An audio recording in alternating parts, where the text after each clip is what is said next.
Hello everybody, this is Terry Jeanette with Be Creative, and we have had quite the abundance of lemons.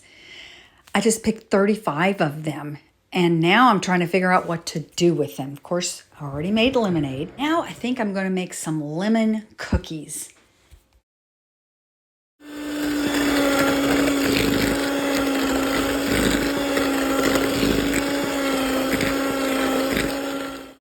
So now I've got a very sticky batter that needs to go into the refrigerator for about 30 minutes while it's in there hardening up.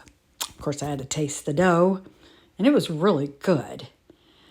And after 30 minutes, the dough was still really sticky. But I went ahead and baked the first batch, and we baked the second batch, had my granddaughters help me with the powdered sugar on top.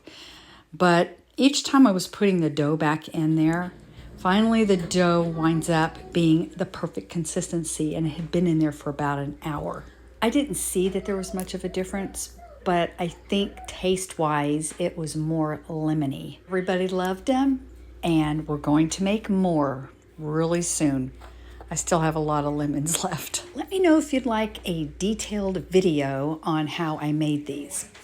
And thanks for joining me. Y'all have a great day. This is Terry Jeanette with Be Creative, signing out for now. Bye-bye.